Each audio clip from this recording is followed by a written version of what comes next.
मागच्या वर्षी नोव्हेंबरमध्ये आमच्या घरात लग्नाची लगबग सुरू झाली. पत्रिका, शॉपिंग, फंक्शन्स, मंडप, outfits and what not.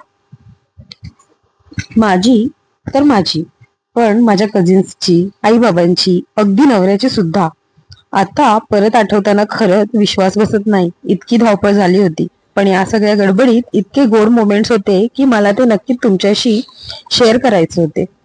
Marathi लग्नाची सुरुवात म्हणजे हळद कुटणे. सगळ्या शेजारच्या बायका आल्या होत्या.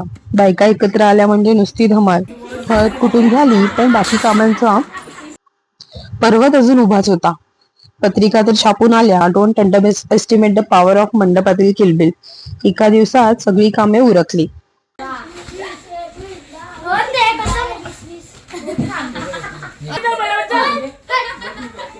मग आता पत्रिका पूजनाचा दिवस आला. पहिली पत्रिका गेली गिरनारला. ती पोचायला अजून एक दिवस लागणार होता. ती पोचेपर्यंत आम्ही पत्रिका ठेवून आलो कुलस्वामिनीला.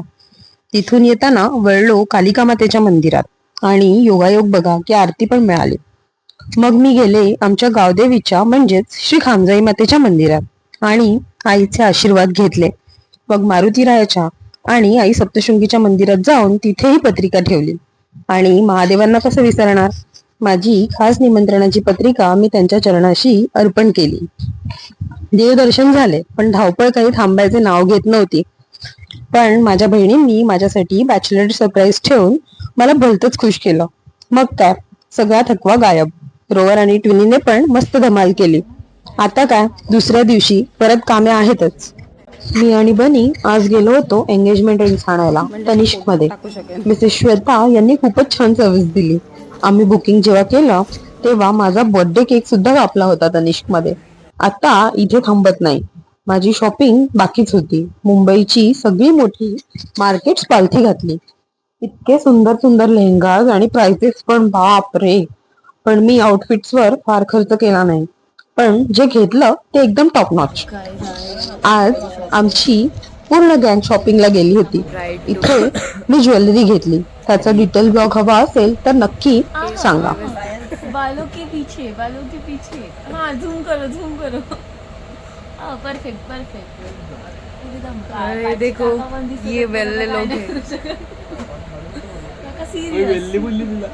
काका सीरियस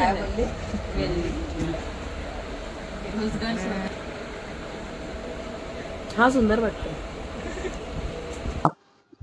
नंतर बाकी होती नवऱ्याची शॉपिंग आणि त्यासाठी आम्ही पूर्ण 3 दिवस फिरलो. माझी मैत्रीण जान्हवी सुद्धा आमच्या बरोबर होती. सगळ्यात क्यूट म्हणजे बाबांची शॉपिंग. लग्नाच्या गडबडीत ते स्वतःसाठी कपडे घेण्यासाठी विसरून गेले होते. लग्नाच्या 6 दिवस आधी त्यांचे आउटफिट फायनल केले आणि रोवरचे आउटफिट सुद्धा बनवून घेतले. ते तुम्ही लग्नाच्या व्हिडिओज मध्ये नक्की बघा. मी अशी नवरी होते जिच्या हाताला मेहंदी लागेपर्यंत आणि त्यानंतर सुद्धा आरामच केला नाही. आणि आजच माझ्या मेहंदीला 1 वर्ष पूर्ण होते आणि आजच हे सगळं तुमच्याशी शेअर करून मला खूप आनंद झाला.